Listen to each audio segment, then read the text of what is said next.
I can assure you that what you will observe is a vast wasteland.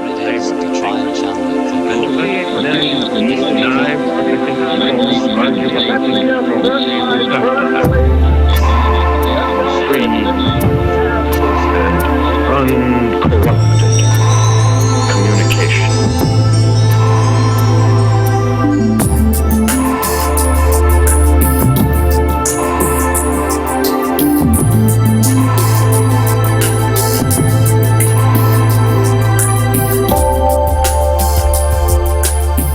I think this topic we're talking about, truth or consequences, certainly what I'm going to be talking about is consequences of certain ideas, because ideas do have huge impacts. And certainly if we think about 20th century history, which I teach a course in 20th century Europe I'm teaching right now, we can see the consequences of ideas that have gone astray. We see the consequences of Nazism, for example, and the Holocaust, some of the issues that I deal with in my research. But we also see Stalinism, Marxism, the impact of that's had on the world. So I think it's worth thinking about some of these issues and to realize that these really are serious matters that affect people's lives and affect people's deaths. I have entitled my talk From Darwin to Hitler, which is the title of my book, but I've also given it an alternate title, which is Does Darwinism Devalue Human Life? And this is going to be one of the key issues I'm going to talk about. And I admit that the title of my presentation, which is also the title of my book, is controversial, and I hope it will stir up some healthy controversy. However, I also need to clear up some possible misunderstandings from the very start. First, nowhere do I argue that Darwinism leads inevitably to Hitler, that there's a logical necessity there, or to the Holocaust. To state the obvious, neither Darwin nor most Darwinists are Nazis. Okay, so we need to clear that away from the very start. In fact, in my book, I don't even really discuss, I don't even really make a philosophical argument. I make a historical argument about looking at how Darwinists themselves applied the ideas of Darwinism. So this isn't my philosophical spin on what Darwinism should imply or might imply or even must imply. Rather, I'm saying this is how Darwinists looked at Darwinism and its implications for human life and human death. I actually state in the very introduction that the readers themselves need to try to think about what the logic is of these Darwinian thinkers. Now, I happen to think there is a certain kind of logic to it, but whether one agrees or disagrees with that viewpoint, and whether one agrees or disagrees with these Darwinists who I'm going to talk about who did devalue human life, the historical impact of their ideas on Western culture has been immense. And that's what I want to focus on today. Actually, though, I'm also in this presentation going to go a little bit beyond the material in my book by going on and talking about some of the contemporary Darwinist thinkers who are likewise making some of the same kinds of moves that the people I investigated did. Most of my work was in the late 19th, early 20th century Germany. But there are also contemporary American and British and German thinkers today that are saying similar kinds of things. And so I'm going to try to make explicit how these things do relate to contemporary debates on bioethics. A second point that I want to make before I get going is that when I began my research, I didn't begin trying to link Darwin with Hitler. I did my dissertation on the impact of Darwinism on German socialists in the late 19th and early 20th centuries. And as I was doing that, I became interested in evolutionary ethics because I noticed that a lot of these German thinkers were writing about ethics and trying to set up and trying to promote some kind of evolutionary ethic. When I first started this research, I wasn't even thinking about Hitler. In fact, and I was a little wary of that because there's a book by a scholar named Daniel Gassman who's not taken very seriously by most historians, who does try to draw a very direct line from Ernst Haeckel, who was the leading German Darwinist, to Hitler. And he does it in ways that don't really make a lot of sense, and I agree with a lot of the criticisms that have been leveled at him. So I was a little wary of making that kind of connection.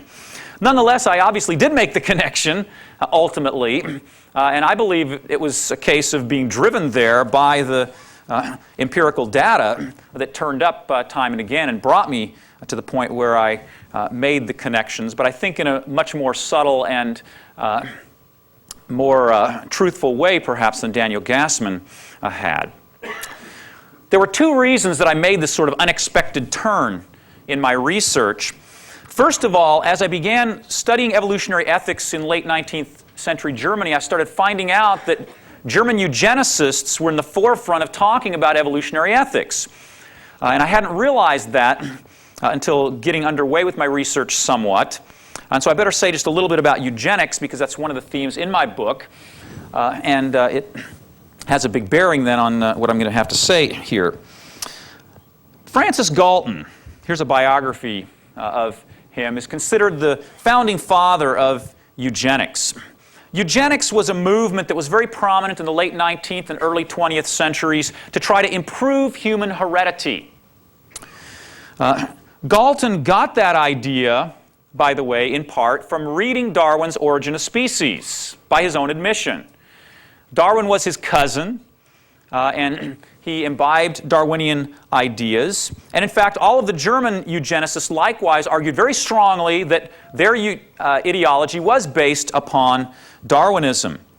In fact, there was a fear among many of these eugenicists in the late 19th and early 20th centuries that because modern culture, especially modern medicine, was undermining natural selection by allowing the, quote, unfit to survive and reproduce, that this was producing something of a problem. And so the way to get around the problem of the deterioration or degeneration, as the term was used quite often in the late 19th, early 20th century, the way to get around that problem of degeneration was to use artificial selection. And so this is then what eugenics was all about, trying to use some way of artificially selecting humans to produce, to get away from degeneration, and hopefully also to then improve the human species and to direct human evolution.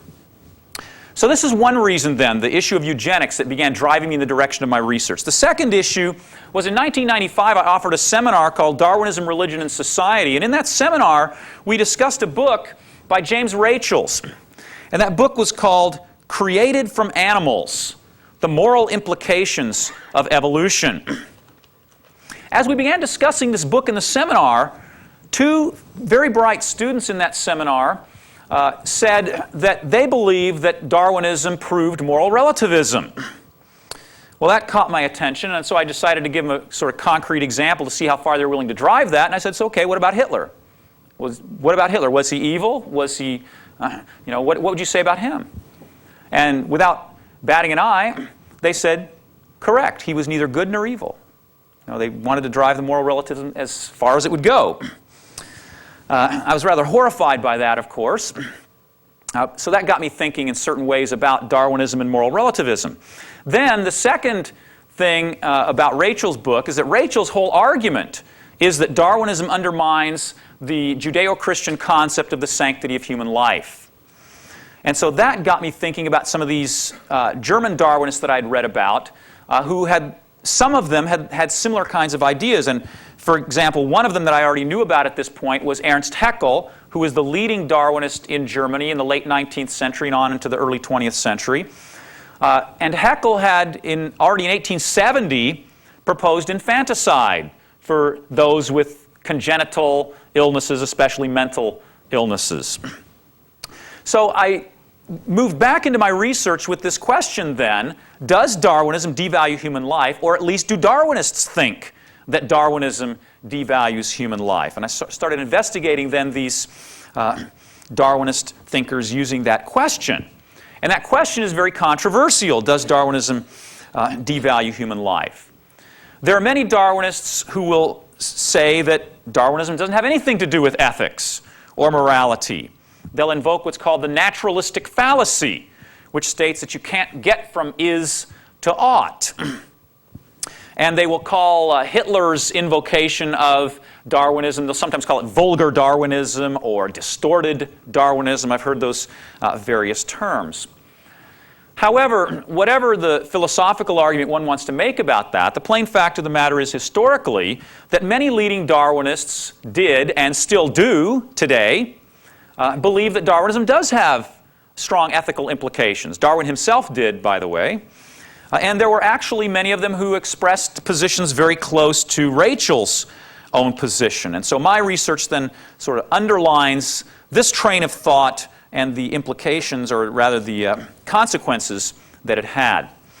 Now, I want to talk then about what some of these implications are. And when I say this, the implications of Darwinism for devaluing human life, this is not just my own philosophical spin. I'm giving you what Darwinists themselves are saying about Darwinism.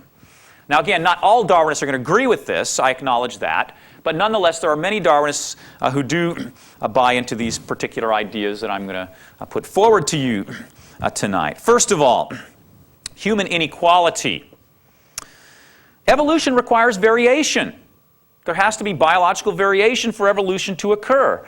And many scientists argued, especially in the late 19th century, that that meant that humans are unequal biologically, and they very often spelled that out into all sorts of anti-egalitarian kind of thinking. Ernst Haeckel, for example, wrote several essays that were strongly anti-socialist, claiming that the socialists were unscientific because they believed in equality of humanity. And he said, no, science proves the inequality of humanity. And he wasn't the only one. There were a number of Darwinists who wrote very strongly against the socialist movement because of this issue of human equality. If you look at the eugenics literature, the eugenics literature is replete with examples of people talking about human inequality.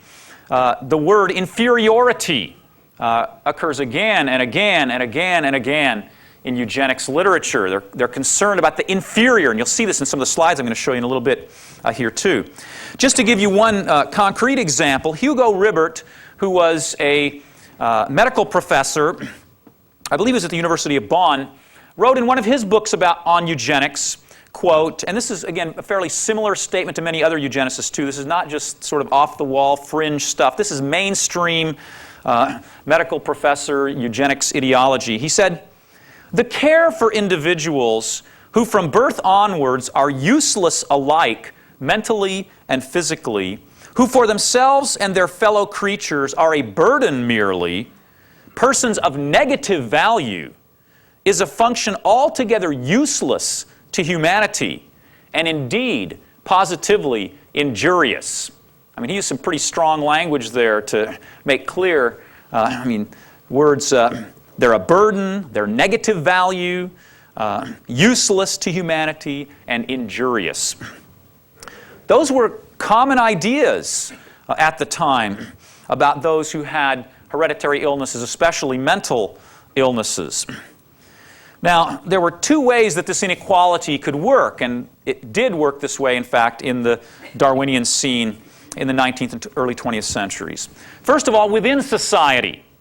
Okay, here I have a picture that comes from a book by a prominent psychiatrist in Germany in his 1903 book about criminal anthropology, where he shows the allegedly ape-like features of an Italian criminal. This is based on Cesare Lombroso's ideas. Lombroso was an Italian psychiatrist who founded what's called criminal anthropology, and he believed that criminals were a throwback, an evolutionary throwback, and thus he thought they would have physical features that were more like apes. And so the sloping forehead, the nose, that was considered ape-like characteristics that these criminals allegedly had. And there were also other Darwinists talking the same thing about mental illnesses, talking about how people who had mental illnesses were evolutionary throwbacks to ape ancestors and simply didn't have some of these human capacities because they were re-emerging their ape things. So here we see then within society there's this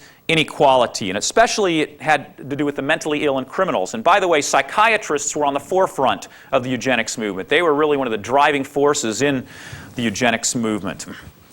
But not only would it apply within society, it also applied across societies, especially dealing with race. We were just discussing over dinner here about Darwin's own ideas, and Darwin did himself believe in the inequality of races. However, Ernst Haeckel, the leading Darwinist in Germany, was even more radically inegalitarian in his racial scheme. Here is a frontispiece to his very popular book, Natürliche Schöpfungsgeschichte, which means Natural History of Creation. And in that, he has 12 pictures here.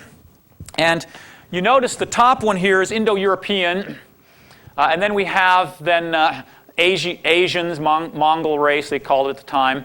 Going down here to number 6, which is an African, a black African. And then notice number 7, then you start the primates. These first 6 pictures here are of human races. These next ones are primate species.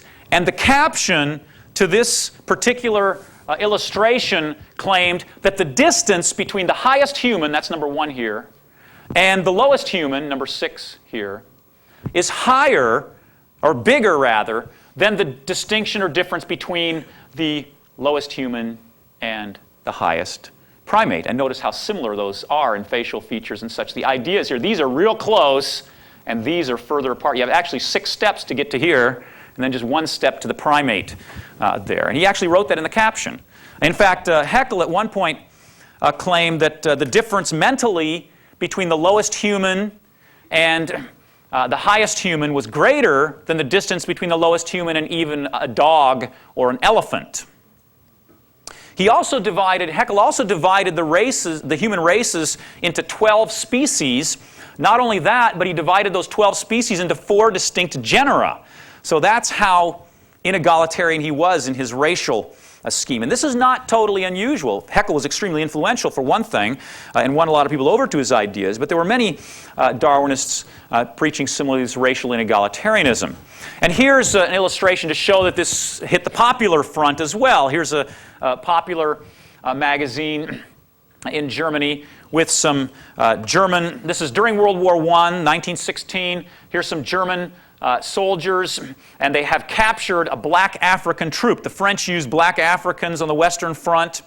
And so here they've captured a black African troop, and they says, "Man, you're bringing him to Hagenbeck, aren't you?" Hagenbeck was very famous in Germany for his zoo collections that he made in many parts of Germany. He said, "Man, you're bringing him to Hagenbeck, aren't you? He can't catch better gorillas in Africa than we can on the Western Front." And so again, we see the dehumanizing aspect here of this inegalitarianism as it's being practiced. And it's being practiced both relating to the races, but also toward individuals within a particular society. Okay? Second point, in addition to human inequality, we have moral relativism undermining human rights. And this is a prominent theme in many Darwinian thinkers in the late 19th and early 20th centuries. Darwin himself admitted that this was a consequence of his own views. In his autobiography, he wrote that one, quote, "can have for his rule of life, as far as I can see, only to follow those impulses and instincts which are the strongest or which seem to him the best ones." Now, to be sure, Darwin, with his Victorian optimism, believed that the best and strongest instincts would be social instincts, as he called them, which would lead to the golden rule. He thought that morality was built into the human species, biologically, instinctually, and so he had optimism that this would lead to altruistic kind of behavior. But what if it didn't? What if someone had different instincts? He basically didn't have any leverage morally to tell them that, that was good or that was bad. It's just follow the instincts which are strongest and seem the best ones. This was not an uncommon idea once again. A famous philosopher at the University of Vienna named Friedrich Jodl, who edited the International Journal of Ethics, a very prominent journal in his field. So he's an internationally renowned ethicist. Likewise argued in an essay that because of Darwinism, morality was relative and changed over time, and therefore argued we needed to reform morality, and argued we needed social reform as a result of that. There were quite a number of thinkers, in fact, who argued against universal human rights based on Darwinian ideology. Okay, that's my second point. My third point is the animal ancestry of humans. was another key issue that was going to have big ethical implications relating to human life. Darwin argued that the difference between humans and their primate ancestors was a matter of degree, not of kind. It was, to use his words, he said it's a quantitative difference, not a qualitative difference. So this blurs the distinction then between humans and animals. And so you have here a picture that's in one of Ernst Haeckel's books. Again, Haeckel plays a pretty prominent role in my study since he was the leading Darwinist in Germany and wrote a lot of best-selling works. In his 1911 edition of the same work that I pulled that frontispiece out of earlier, he has a piece here that shows an alleged missing link, of humans. So you see the sort of facial features there looking sort of half primate, half human there. This kind of thinking, by the way, has led today to ideas of charges by animal rights activists of speciesism and such, because there's no clear line between species for Darwin, and that includes humans and their closest animal ancestors. Associated with some of these ideas, an idea that might not strike you at first until you think about it more, would be the denial of body-soul dualism. Darwin himself was trying to bridge the gap between animals and humanity.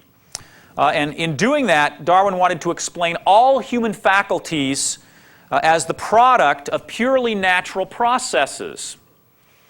And the things that had been traditionally explained in his day as being part of the human soul or the human spirit, such as morality, which again it plays a big role in my work, but also religion and other kinds of functions, aesthetics. These things, Darwin wanted to explain them all as product of natural processes.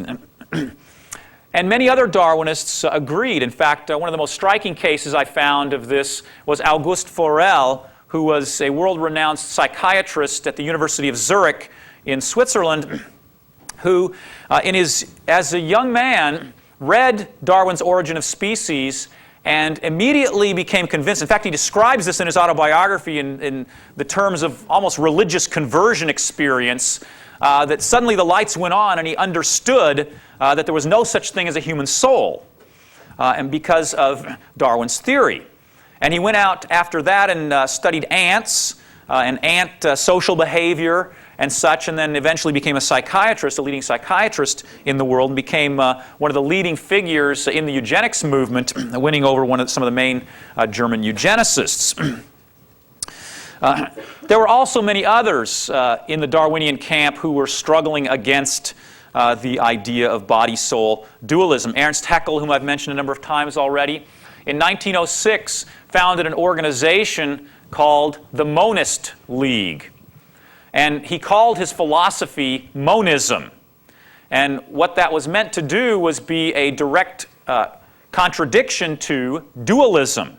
And he fought against any kinds of dualism, Judeo-Christian most prominently, since that was the most prominent worldview around in his day, but also against Kantian dualism, any kind of dualism he was opposed to. And he believed that his Darwinian outlook had destroyed the notion that there could be any kind of human soul separate from the body. Okay, fifth point. The human struggle for existence. This was another key aspect of Darwinian thinking that was going to have big implications for the value of human life. Darwin had explained that as organisms multiply, they multiply far faster than they can survive. And this imbalance, which was based on Malthus' population principle, Malthus had been a thinker who had posed a problem of the superfecundity or the over-reproduction of species, and Malthus focused specifically on humans. Darwin got his idea about struggle for existence and natural selection while reading Malthus, and then had to explain this situation where you have all these organisms being produced but not reaching reproductive age, which means there's mass death taking place throughout the biological world. And Malthus, of course, was specifically talking about human society, so certainly this is applying to humans as well. Now, this idea of the human struggle for existence, competition for scarce resources, because there's more people reproducing than can possibly exist according to Malthus and then also according to Darwin, could also take place on two levels, just like the inequality issue. It can take place, the struggle for existence can take place within a society. So people within a society, individuals, are having to struggle among themselves and have scarce resources. So the way this worked itself out, here's a eugenics poster from Germany. I think this was done during the Nazi period, in fact, and the title of it is The Threat of the Subhuman. And there on the top you have this is a male criminal, it says. And the male criminal has 4.9 children. And then here you have a criminal marriage, it says, 4.4 children. Then here you have in this middle diagram, you have parents with children in special education. Okay?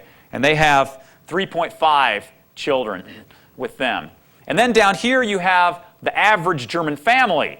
And they're having 2.2 children. And then here you have an academic family. And they only have 1.9 children. And the lesson is that in this struggle for existence, the wrong people are winning out.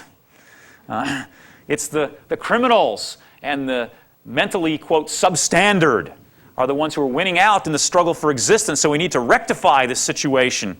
And the eugenics was the way to try to rectify this situation for many of these Darwinian thinkers. Okay, here's another one. It's not just Germany that this is going on. Here's one from the United States.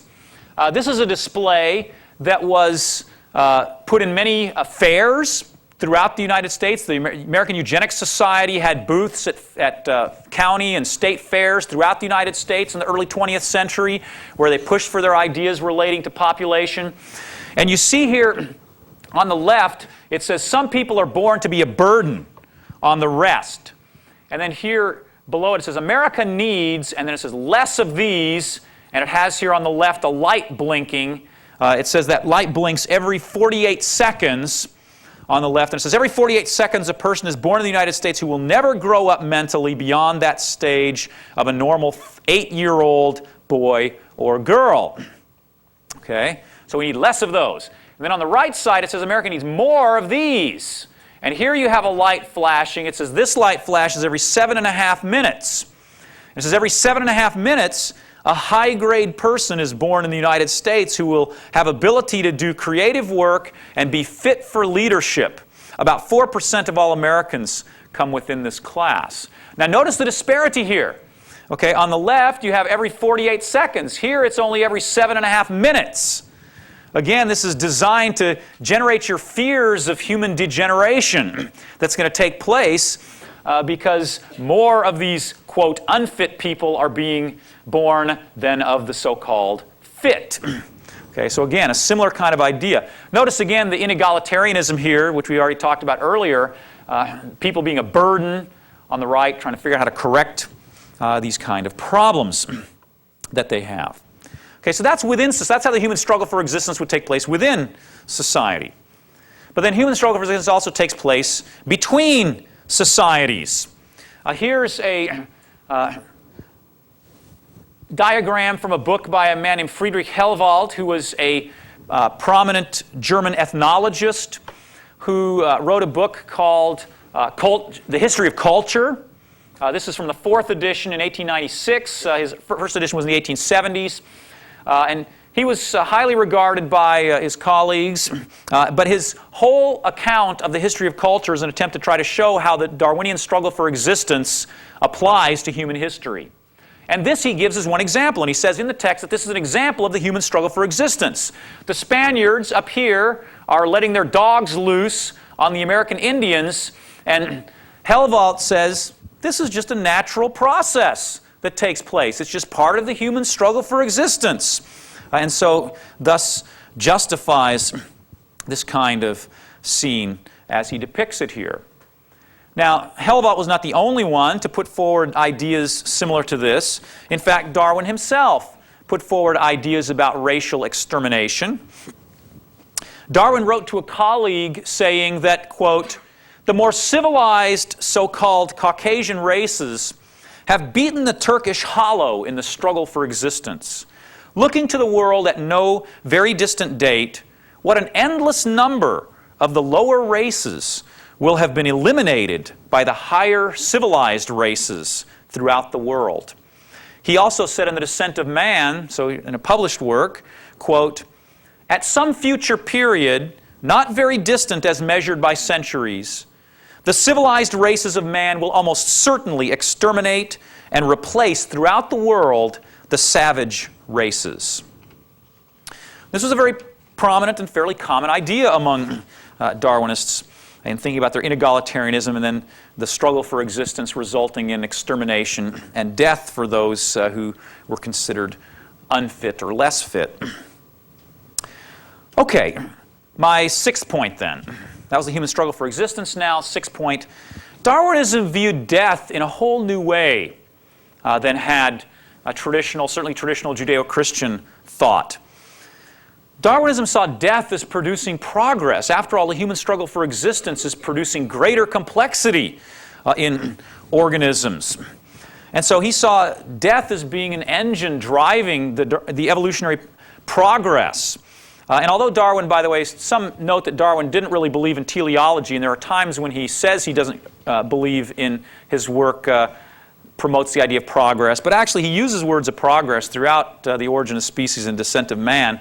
And just one quote that I think illustrates this. In The Origin of Species, Darwin says, "Thus from the war of nature, from famine and death, the most exalted object which we are capable of conceiving, namely the production of the higher animals, directly follows." This, by the way, is a secular theodicy. Theodicy means a justification of evil, a justification of God in the face of evil. Of course, it's a secular one because it's pushing God out of the picture, but it's justifying natural evil by claiming that a higher good gets produced by natural evil in the world. This was a very common idea as well. Friedrich Helwald, who I just showed you the slide on with his History of Culture, said in that History of Culture that humans, quote, the fitter humans rather, quote, "stride across the corpses of the vanquished. That is natural law." Okay, so here we have a scientific justification for the death of the vanquished in this human struggle for existence. Now, this took place not only in terms of racial extermination, which I've just talked a little bit about, but it also took place on other levels.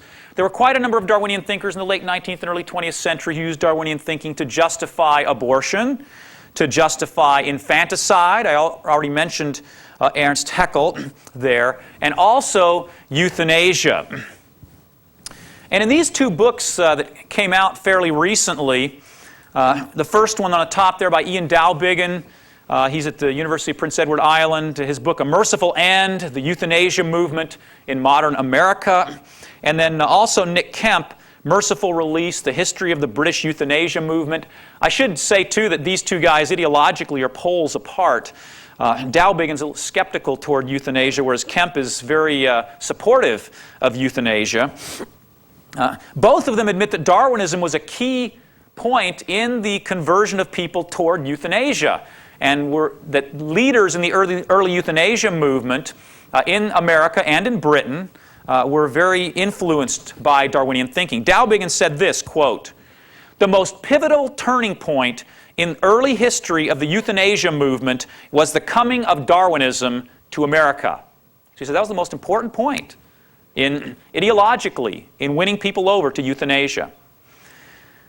Nick Kemp largely agrees with that assessment, saying, quote, "While we should be wary of depicting Darwin as the man responsible for ushering in a secular age, we should be similarly cautious of underestimating the importance of evolutionary thought in relation to the questioning of the sanctity of human life." So again, admitting that this is an extremely important part in stripping away the sanctity of human life was the Darwinian theory and subsequent worldviews that were being built upon it. Now, I think the importance of this perhaps goes without saying in many ways. in my own work, I've looked at how this has led into Nazi ideology. And in fact, as I told you at the beginning, I wasn't really even thinking about Hitler when I began my study. It's only as I began studying some of these eugenicists and what they had to say about the value of human life that I even began to think about Hitler and to realize that, yeah, what Hitler was saying is very close to what some of these other people have been saying that I've been studying here. So here, just to give you one quote, is, "There is a place in humanity for murder, that is to say, by killing the unfit." Sounds a lot like Nazi ideology. Next one. "Chloroform unfit children.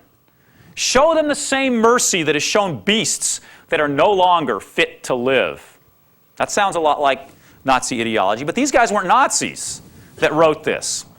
The top quotation is from Havelock Ellis, who was a prominent physician and sex reformer, a progressive in early 20th century Britain, and wrote quite widely on sex reform at the time. And eugenics, by the way, was an ideology that was not the province of the right wing, as sometimes it's been caricatured.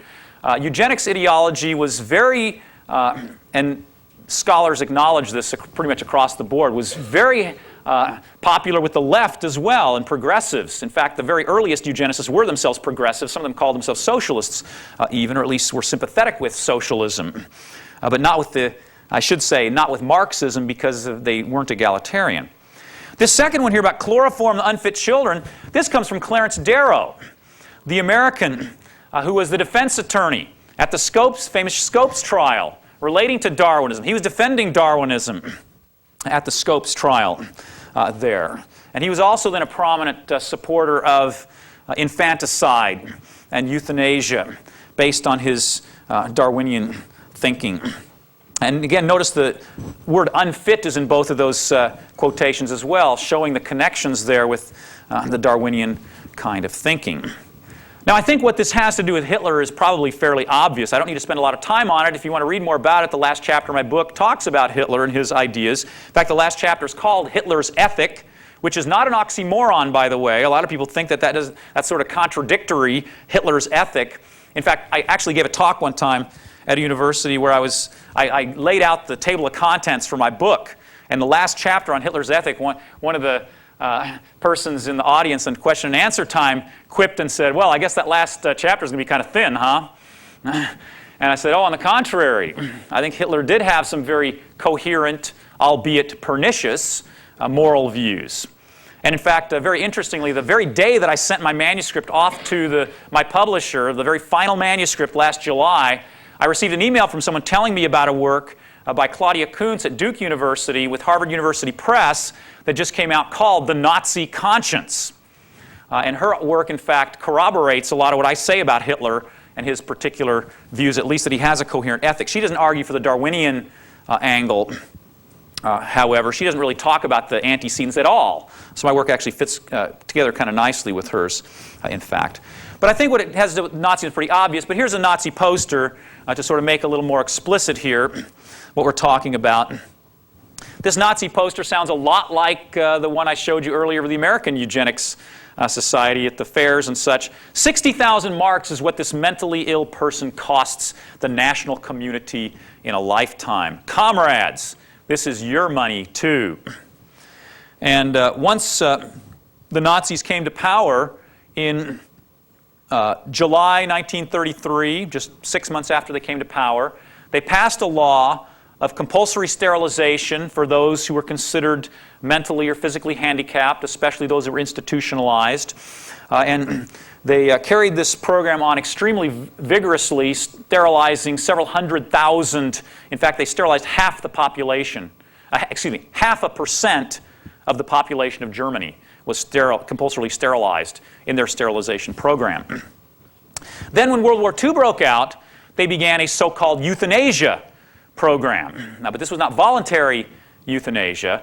This was the murder of the mentally and physically handicapped who were institutionalized, which began in October 1939 and was carried out in 6 killing centers located throughout Germany, in which they killed about 70,000 mentally and physically, mostly mentally, but also some physically handicapped people. And this is considered by many scholars the first step of the Holocaust. In fact, there's a book called The Origins of the Nazi Holocaust by Henry Friedlander, in which he argues that the euthanasia campaign was the opening salvo in the Nazi Holocaust. There was a close connection between these eugenics ideas and his racial ideas. The inequality was simply on a different level there. But you might ask then, okay, these ideas were around in the late 19th, early 20th century. We see that Hitler bought into ideas about social Darwinism and such, but didn't the demise of Nazism bring about a death or deal a death blow to eugenics ideology, to ideas about racial extermination, Darwinian racism, and such? Yes, in many ways it did. The word eugenics itself came into disrepute after the Nazi period, partly because of what the Nazis did. That wasn't the only factor, but it was one important one. But nonetheless, Darwinian devaluing of human life continued to occur simply in different kinds of ways. And now I want to jump just a little bit and move on to the contemporary scene to show you that this is not just something that was taking place back 50 to 100 years ago, but it's something that's still an issue today. First of all, oops, wrong one. Here we go. Peter Singer. Peter Singer is a very prominent philosopher. He's at Princeton University now. He's from Australia. And interestingly, his parents fled the Nazi Holocaust. But he's been accused very often of having Nazi kind of ideas because of his devaluing of human life. Now notice on the left book there, the Darwinian left, I was trying to bring up something here to illustrate that Singer is very committed to Darwinian ideology, and he believes that the left or the progressives need to incorporate Darwinian thinking into their political ideologies, and that's what that book is about. But then on the right, you see his book, Rethinking Life and Death, and this is more of what Singer is actually known for. Singer is known for his bioethics, and particularly his stance favoring voluntary euthanasia, as well as infanticide for infants who have mental and physical handicaps of various sort. Now, Singer does draw a very direct correlation between Darwinism and the sanctity of human life, or I should say the undermining of the sanctity of human life. Singer claims in one of his essays, it's not in either of these books actually, it's in a different book, but he argues that Darwinism, quote, gave what ought to have been its final blow, quote closed, to the sanctity of life ethic. So he says Darwinism should have destroyed Judeo-Christian idea of the sanctity of human life. Now he admits that it hasn't. Judeo-Christian sanctity of human life ethic is still persisting, but he wants to give it the death blow now through his philosophy. Singer not only promotes infanticide and voluntary euthanasia, he's also very strongly into animal rights, which is also part of the issue of speciesism that I mentioned earlier. The blurring of the distinctions between the human species and other animals fits right in to that. Now, Singer's not alone. There are many other thinkers also who are promoting, Singer's, I should say, is one of the more radical of them, but there are also many other thinkers that are promoting similar kinds of ideas about Darwinism and its connections to the devaluing of human life.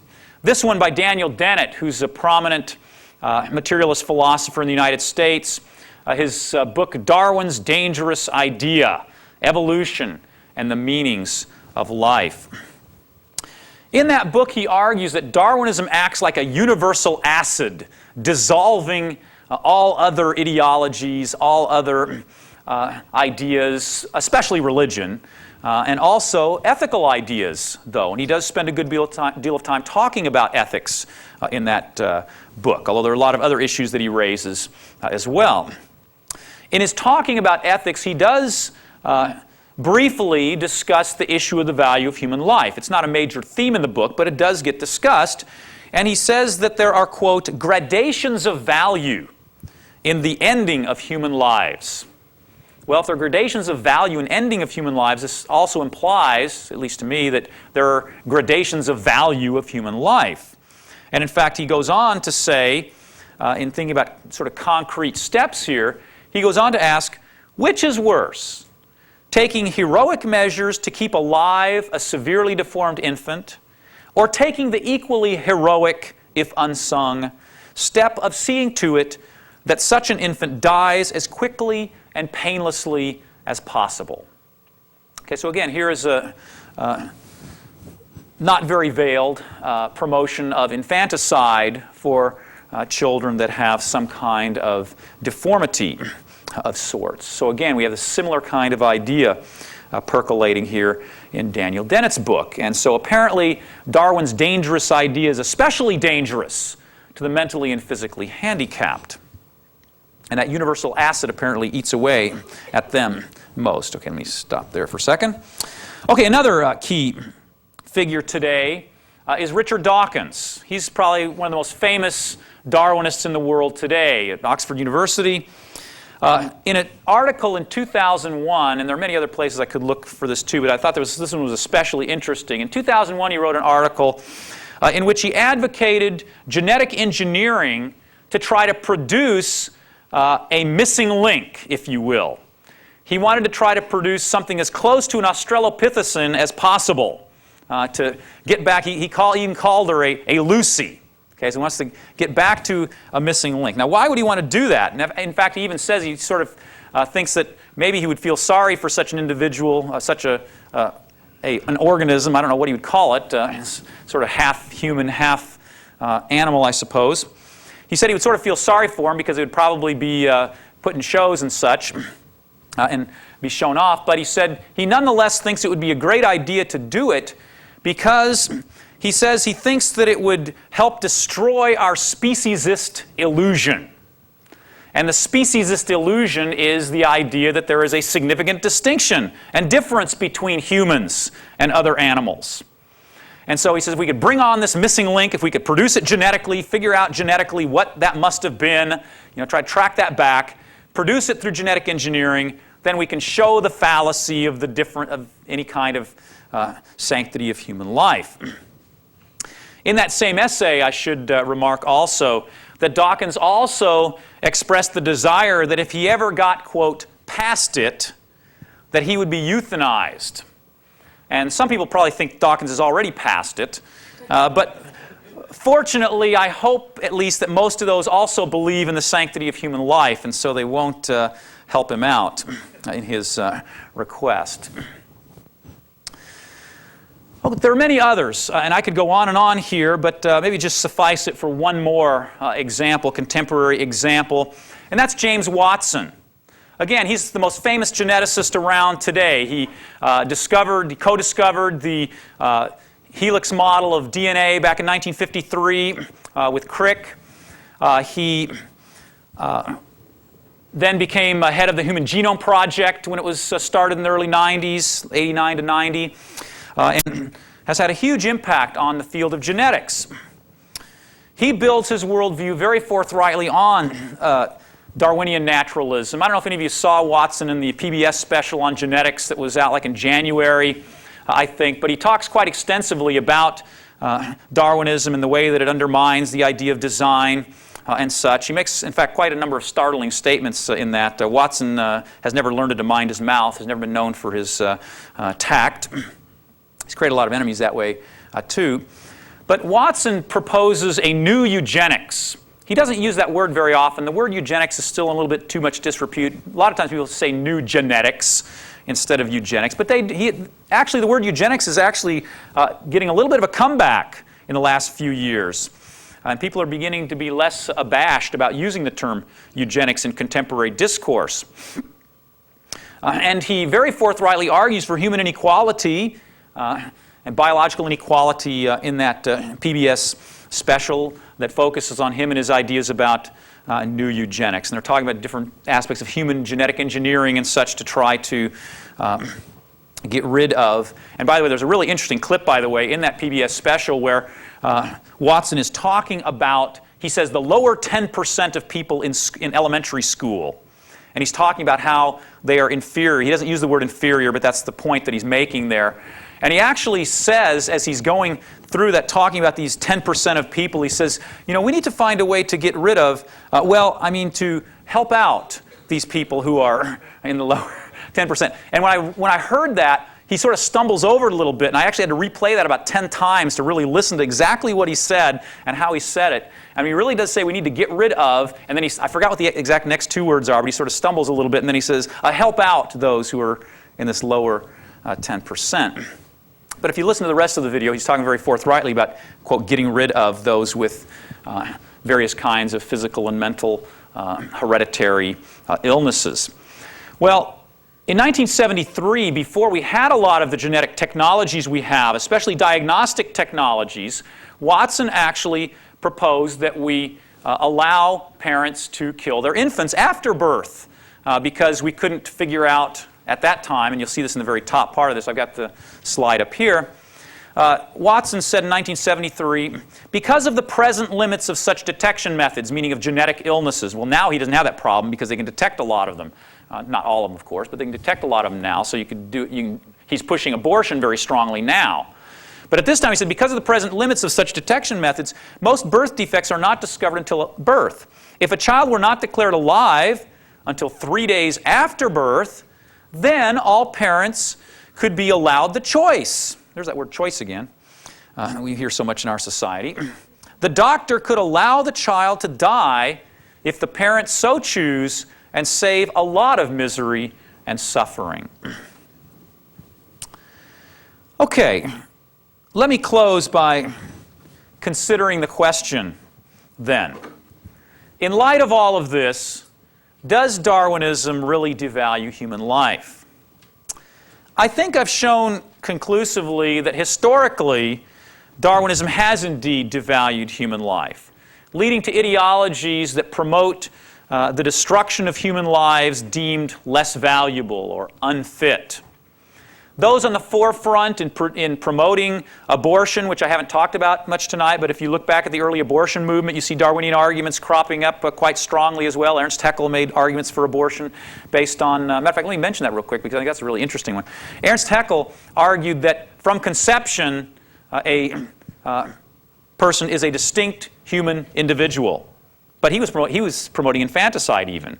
So he said that because they were still going through lower stages of evolutionary development in their earlier embryonic stages, it was okay then to abort them, especially if they were possibly going to have some genetic, or hereditary would be the word at that time, hereditary illness.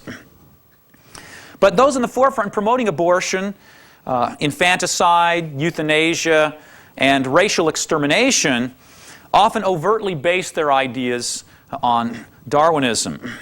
Also, as I've shown here, those favoring a Darwinian dismantling of the sanctity of life ethic do have a good deal of intellectual firepower, both then and today. And the idea is becoming rather widespread in our society, as well as other parts of Western culture.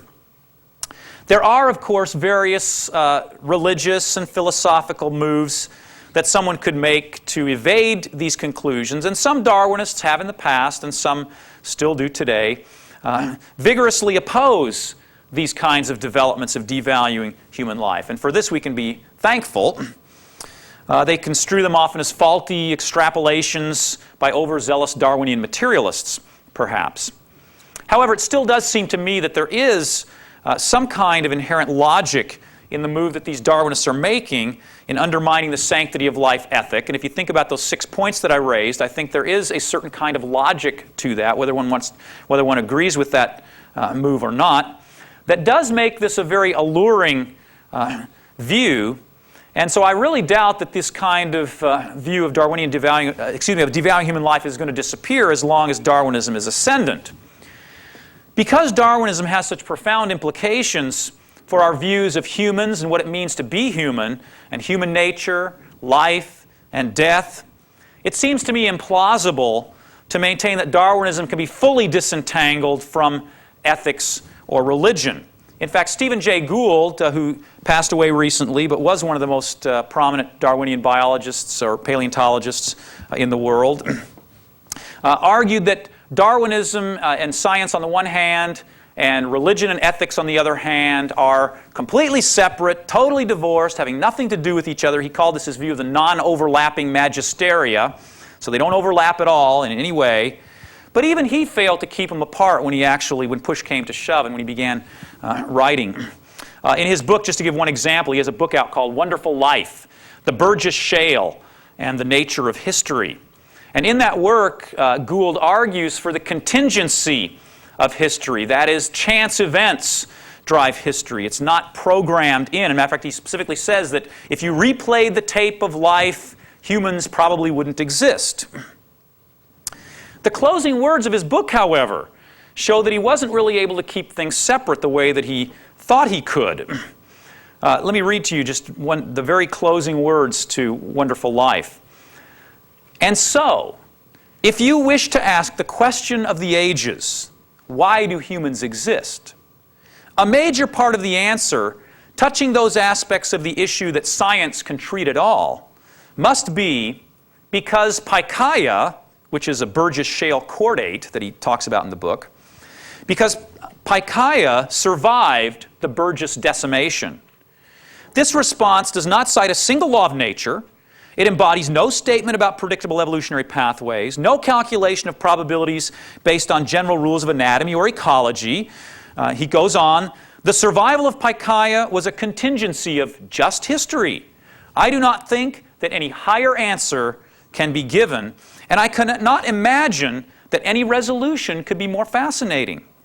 We are the offspring of history and must establish our own paths in this most diverse and interesting of conceivable universes, one indifferent to our suffering, and therefore offering us maximal freedom to thrive or to fail in our chosen way.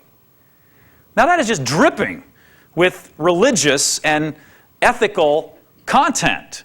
And he's claiming that he's drawing it from science, from the contingency of history. In fact, the very title of his book that tells us the Burgess Shale and the nature of history should give us a clue that he is making a philosophical argument here that goes way beyond what science, at least his version of science, just tell me the facts, should be able to give us, especially given his own view that science and ethics don't overlap at all.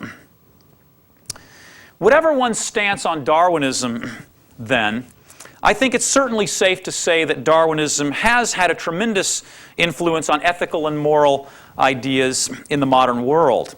Specifically, it has contributed to the erosion of the sanctity of life ethic, and I'd close by saying that Darwinism really is a matter of life and death.